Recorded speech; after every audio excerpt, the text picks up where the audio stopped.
Hey guys, welcome back to this special edition of the Journey podcast where I'm trying a new format where I take questions from my listeners. If you ever want to ask me a question, make sure that you are following me on Instagram and that you are joining one of my broadcast channels. I have 3 broadcast channels, one for working moms, one for entrepreneurs, and one for people who just love information like me and want to know what I'm reading, what I'm watching, what I'm listening to, and I just share all the articles that I read every day. So make sure you join those channels, and that's where I'll be getting my questions today. So let's get into it. Hey everyone, I'm Morgan Debaun, a passionate entrepreneur and life advisor. With the Journey podcast, you'll discover that success isn't about the destination, it's about the journey. I'm sharing stories of amazing people who've taken control of their lives. Join me on my own journey to discover the secret sauce behind reaching success with permission from no one else. First question is, how's your sleep? Are you taking care of yourself? I am not sleeping very well because I have a baby. Right now, our baby sleeps every 3 hours, basically. So 3-hour stretches. And I wake up generally when he wakes up. So yeah, I'm not sleeping well, but I am the queen of broken sleep at this point.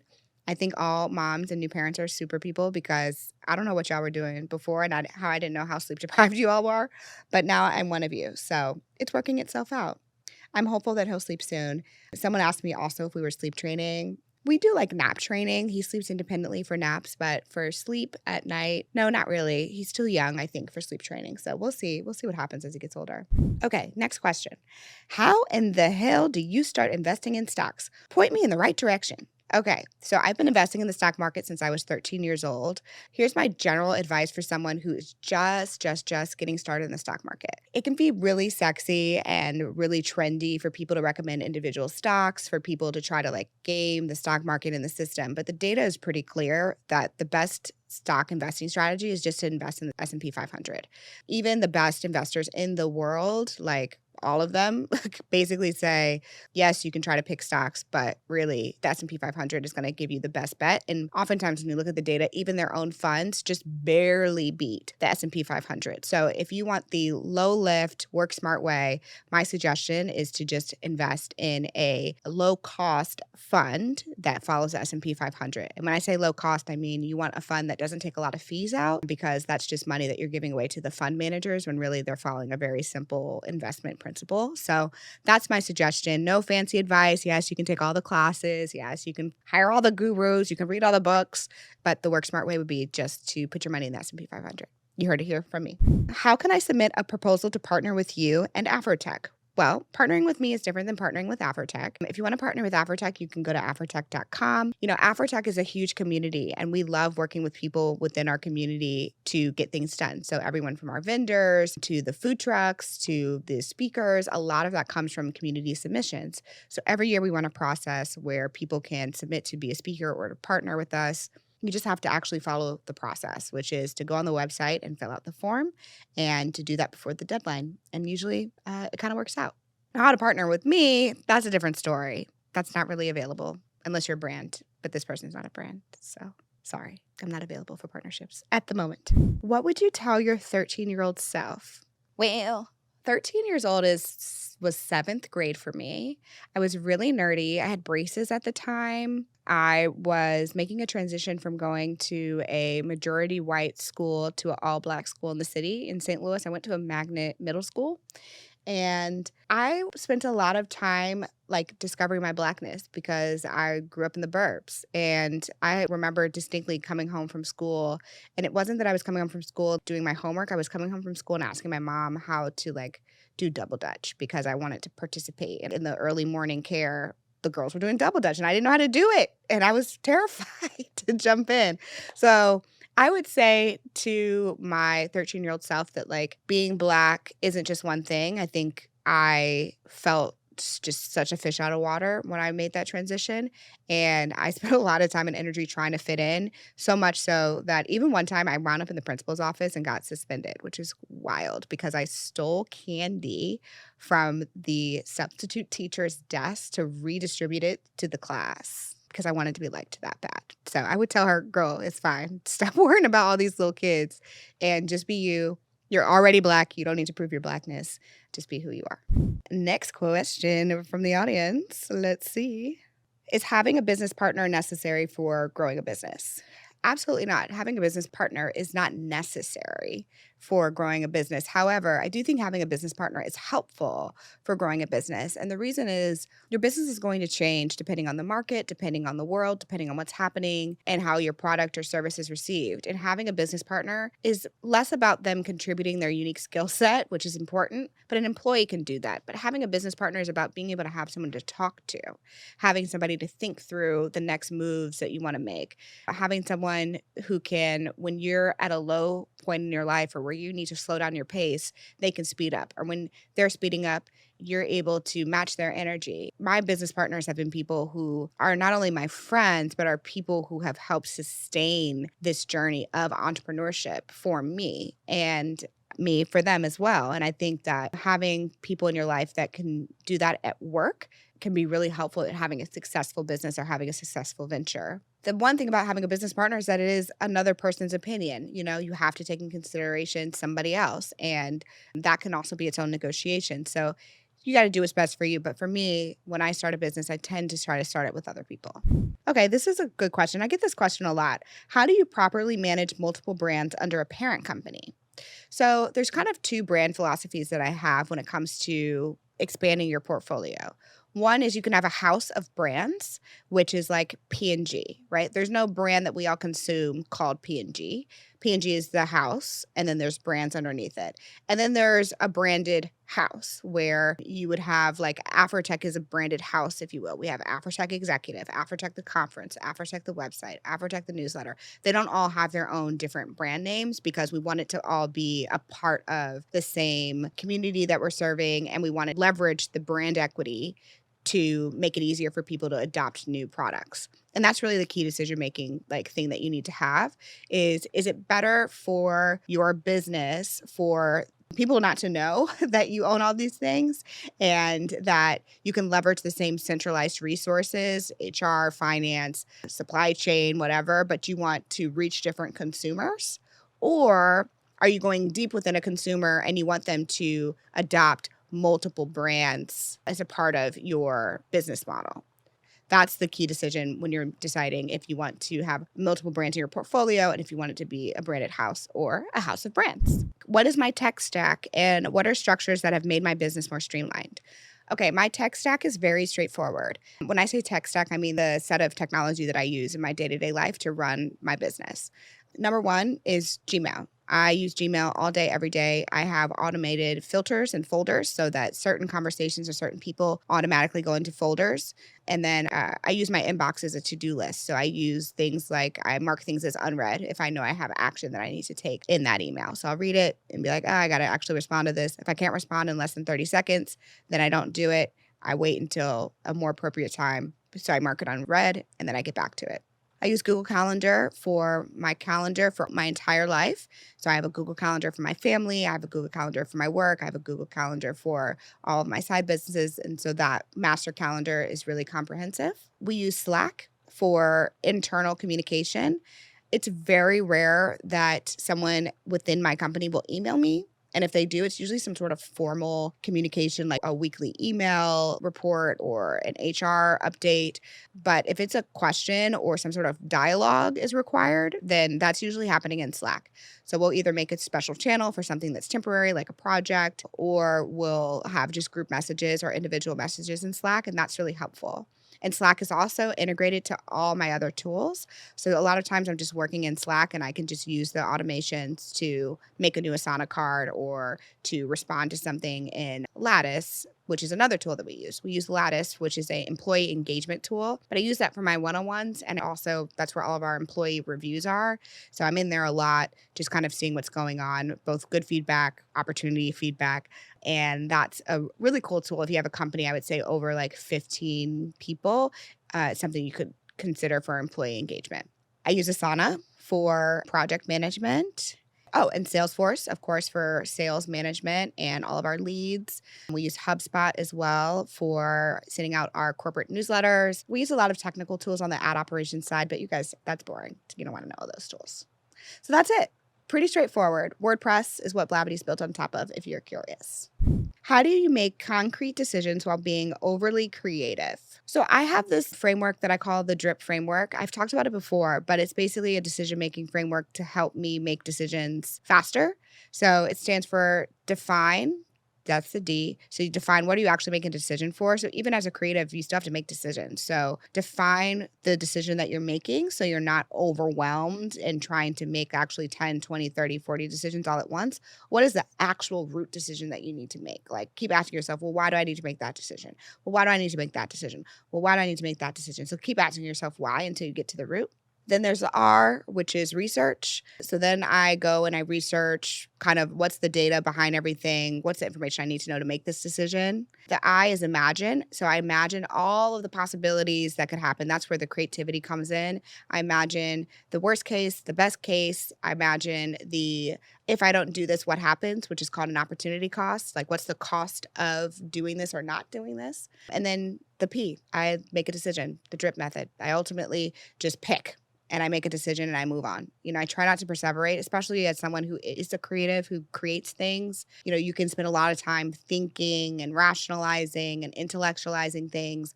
In actuality, you got to just make a decision. That's my suggestion. Follow my drip method. Tips to protect yourself when in business with someone or an entity. If you're already thinking about protecting yourself from someone, you probably shouldn't be in business with them. That would be my first thing.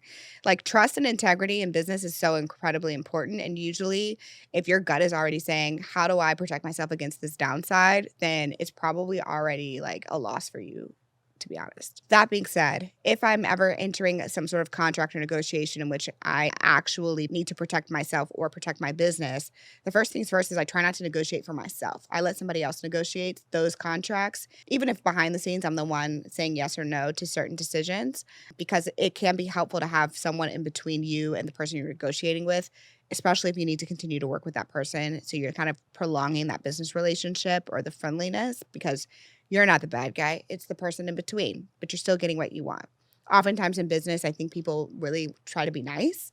And if I'm negotiating a contract, I'm negotiating a contract to protect myself.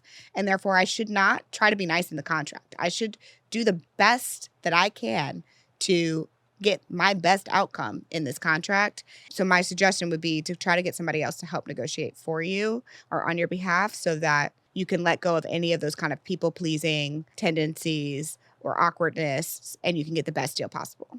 Personal branding. I get a lot of questions about personal branding. I have a few episodes on that, so I would recommend just go watch those episodes. What made you want to become an entrepreneur? I wanted to become an entrepreneur because I wanted to put something into the world. I wanted to build something that had a lasting impact and made a difference while I was also alive. And I felt like being an entrepreneur gave me the most control with my time in order to do that. Being an entrepreneur is not for everybody. I think that this kind of notion and conversation on social around like everybody's got to be an entrepreneur. You can have a business and have a side hustle, but you don't have to be like a full-time entrepreneur in order to create things. And the reason I decided to be a full-time entrepreneur is because the amount of time that I was spending building was more than what I had allocated when I was working my 9 to 5. In other words, in order for me to be able to move forward with my vision and my purpose and my why, I had to become a full-time entrepreneur. That was what was required of me for me to be happy, for me to be content with how I was living my life. And it's not a leap that I think people should make lightly because it does come with a lot of consequences of stability, consequences of, sleepless nights, consequences of having to make really hard decisions about hiring and budgets and things like that. So it is not necessarily the easy road. How am I balancing being a new mom with all of my businesses and endeavors? I don't know if I'm balancing it well yet, but how I'm spending my time is I've just had to slow down. Like, this is just a slower season for me.